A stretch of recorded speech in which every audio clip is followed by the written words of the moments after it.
Hello, everyone. This is Tyler Jackson, black belt here at One Nation Jiu Jitsu and SubCulture. I'm here alongside the man, the myth, Jeovany Ortiz. Yes, sir.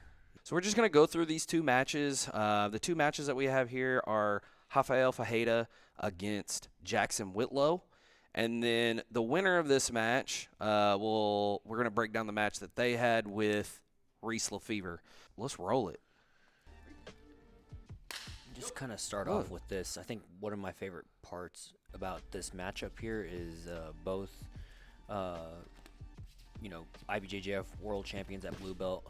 Hoffa, I think, being juvenile world champ, and then Jackson winning adult worlds and Nogi. So that's pretty cool. That is cool. That. Now, are both of these fellas purple belts? I believe so. Yeah, I do believe so myself. One thing here, man, I saw Jackson doing a lot of this. So you see he's using this Russian tie. He was using this a lot. Jackson has been on several of our live events, and we didn't really see a ton of wrestling out of him. He told us he was a wrestler, but all of our live events, he pulls leg locks or takes the back and chokes them. So it was interesting to see Jackson's takedown game in this, and he used a lot of this Russian tie action here. Yeah, I think a lot of what happened in the beginning of this match was one Hoffa, I think, was trying to get a reaction from Jackson, whether it's him popping his head up or looking like how he's doing right now. He's trying to get him to tie with him just so to get into the flying attacks.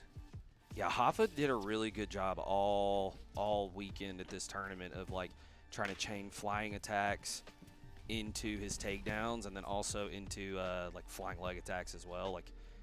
And that's something Hoffa's really good at. He's constantly attacking at every angle.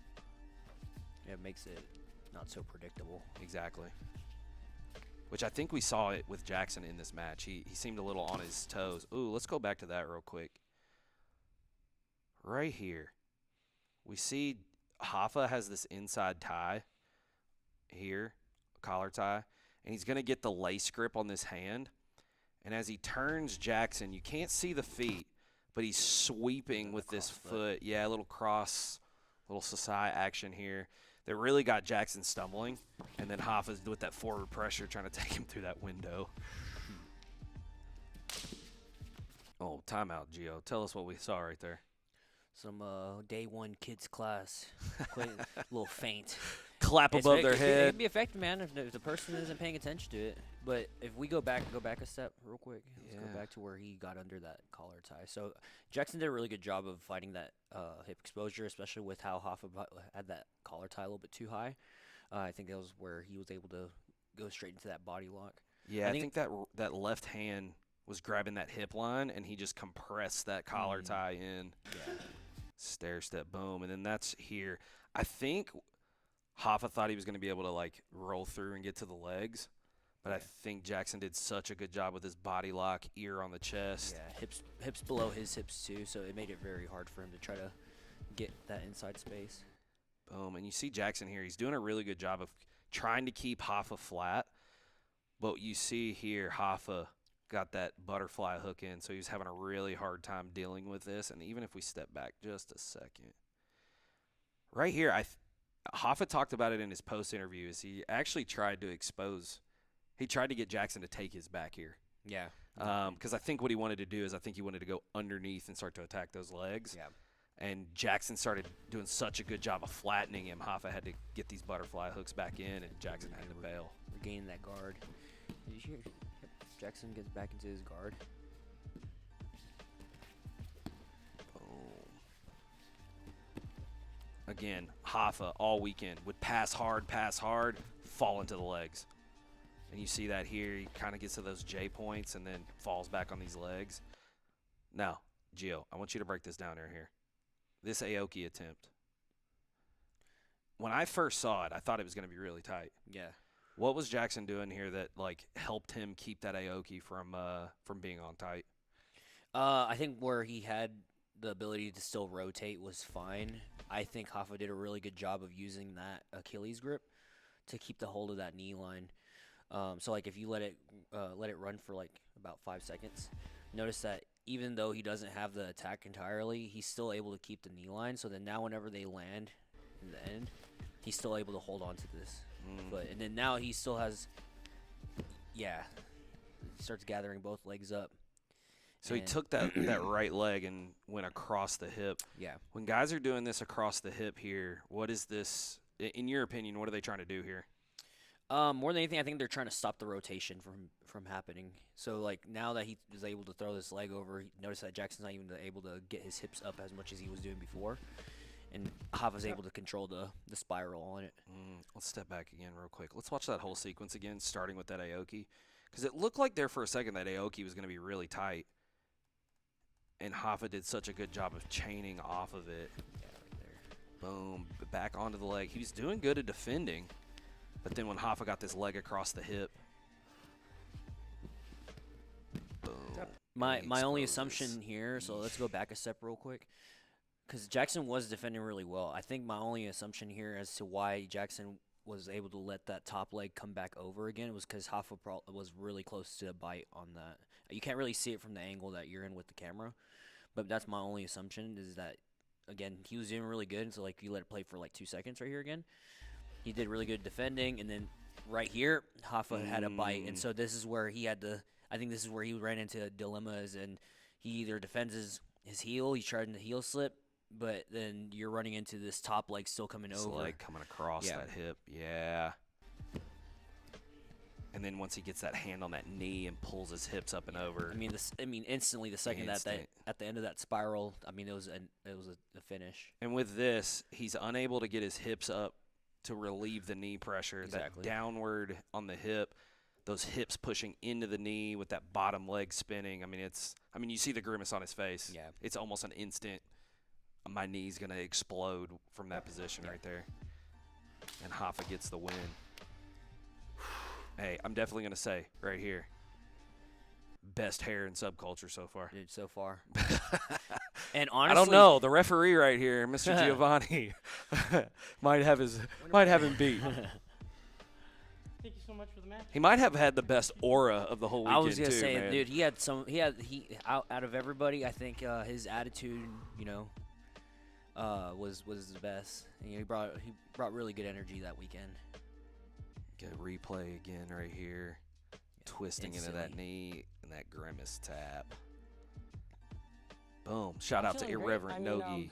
I love having fun. All right. We're going to jump forward.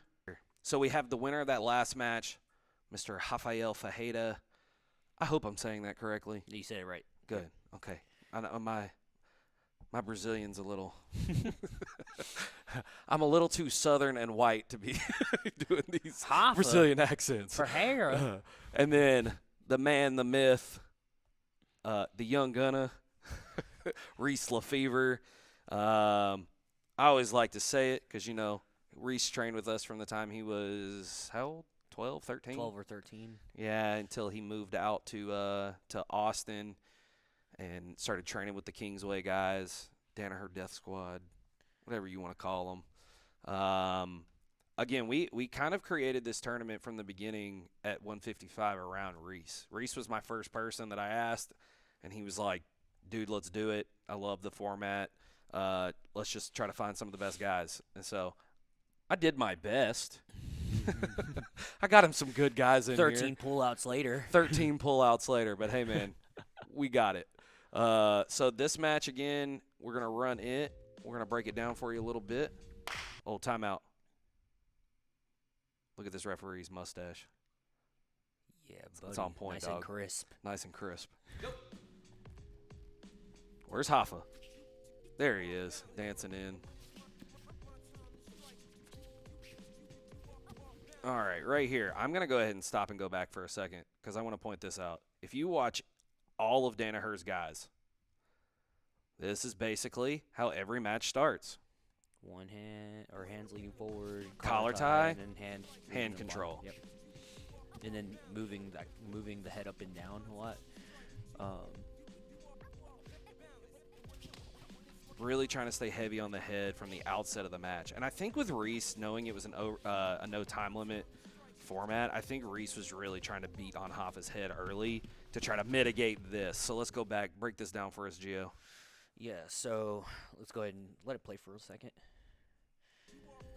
So my thing is that I think Reese was trying to set the pace of the hand fighting, just knowing how Hoffa is in terms of having a high pace and then doing very unorthodox movements like this, flying up in the air, looking for these attacks, and then immediately trying to switch off. If you notice, as soon as he goes, go ahead and play it real quick, he starts trying to attack the legs instantly. Reese does a really good job of reading the attacks and stays ahead, not get caught up in anything. As someone yourself who I have seen do flying submissions like crazy, what right here did you say was like Hoffa's go on this flying armbar attempt? I think he timed the collar tie. Yeah, right there. He timed that collar tie coming over and him staying heavy on it just long enough for him to just go ahead and get his hip size. So, like, more than anything, is the perfect time to do a flying submission, whether it's like a flying armbar or flying triangle off of a collar tie, is when they're hanging on you for a little bit. Or if they're standing upright. Gotcha. And the head's coming forward just a little bit. And I think what I saw with this is, to me, I felt like this overtie was just a little shallow for the armbar. Even though he did such a good job. I mean, he was almost completely upside down when he threw this and landed. He got that leg across the hip and started to get over the head. But I think that collar tie was so shallow that Reese was able to just sling it off real easily. I will say one thing watching Reese's matches in the past is that just from watching him for a long time is that he does a really good job of dealing with guys who come at him at a really high pace and his composure and being able to keep a good eye on his attacks. He does a really good job of capitalizing. So like now we see, let's go back. I talked a lot. No, it's like good, dog. I love it. So now Reese read the flying armbar. He knew that Hoffa was going to go down to his legs, and he did a really good job of addressing him from getting any further into controlling his knee line or anything like that. And I see Reese play this a lot. Again, the camera angle's a little weird, but he'll play this cross lat butterfly where he's trying to load and make the single leg over here light.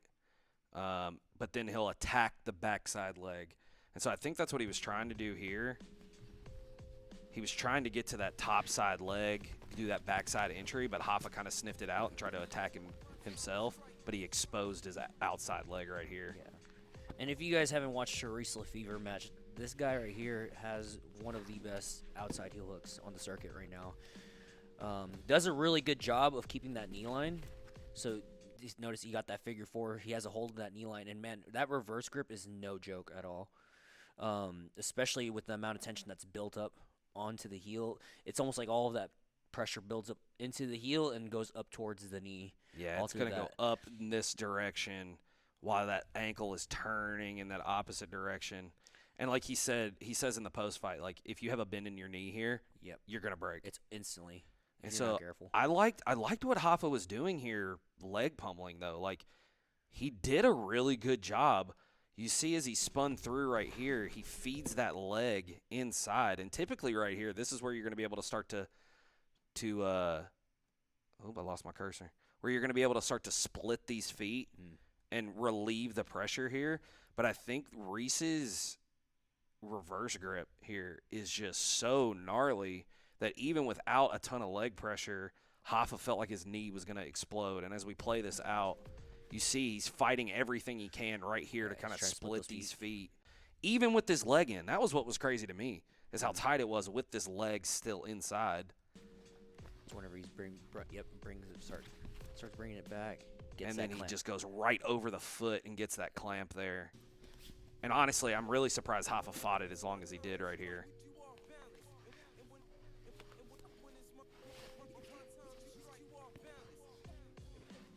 I mean, it's tight the entire time. You see the bend that's in that leg right there. Yeah, and I think you see right there, like, instantly there was a little bit of a relief.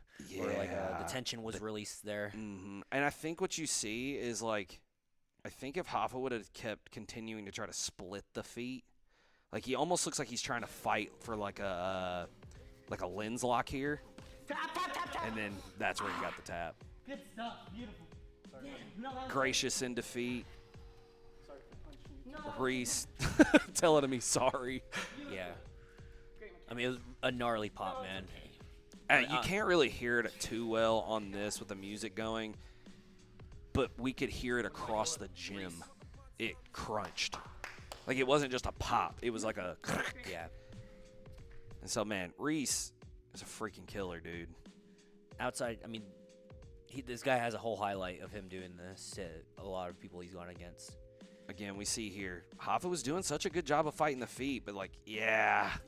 What should have happened here, and I mean, Bring me through what he should have done. I've been caught in Reese's outside heel hook, even with that reverse grip, and I mean, there's very, very little that you can do, especially once the positioning is there. But I think in the early stages of this, what should have happened is that Hoffa should have really focused on trying to keep splitting those feet because he was doing a good job. But again, there's no telling how tight that initial bite was, too. Even with the leg in, it looked like the bite was so tight. You could see him grimacing. Mm-hmm. And so, like, I mean, at some point, your knee's just going to go. And I'm such a tight grip. I'm pretty sure, if I'm not mistaken, when I was reffing the match, instantly I was hearing small little pops going on, and I was pretty sure it was in his ankle. So I can tell you enough that grip was tight as soon as he got a hold of it. Yeah, man, I was in the corner, and as they were spinning, he's one to go. I was like, bro, that's going to tear. Dude, please tap. Please tap. In my head, I was like, dude, please just go ahead and tap, man. It's like I said, I've been in this dude's outside heel hook so many times, and it's tight, man. Like, there's literally no space to get out at all. He's done such a good job of refining that. I know since the time that he's left to Austin, and even before that, like, he was already working on those outside heel hook mechanics. He was breaking people off in the gym here. Big dudes. Yeah. I mean, he was with his outside reverse grip. Yeah. Man, it's so cool to see guys that have dedicated themselves to it, starting to beat some of the best in the world. I mean, Reese, we had 4 of our 6 guys that made it to day 2 of trials, of East Coast trials, and Reese made the semis. Mm-hmm. Yeah. He was in the round of semifinals. Yeah, and so, like, Reese, man, I firmly believe Reese is in that top 10 in the world right now. If not top 10, he's top 15. Yeah, and he's proven he's beating some of the best guys or losing by the smallest of margins points to some of these best guys like Keith and Dorian. I mean, he lost by a back take to Dorian. Mm-hmm. And so, like, even though it's a teammate of his, he's on that level, man, and to see him come out here and dismantle several guys here that are on such a high level, it was beautiful to see. Active on the circuit, man. Yeah. Man, Gio, I think that was fun, bro. Unfortunately, because of that knee pop, Hoffa was unable to continue through the tournament. But so next week, just so you see this, next week we're going to start with Diallo against Mr. Julian Espinosa. Featuring his strong hand. His strong hand. Let me use this real quick. I'm going to put hands on this. Look at his strong hand. Man, and this match was a banger. Yeah. So stay tuned for Monday. We're also going to come back next week and break down this match as well as the next match. The winner of this will face Reese Lafever. So this match, the winner of it will face Reese. And we'll see you next week for another breakdown. Oh, I'm sorry. Did I break your concentration? Yes, you did.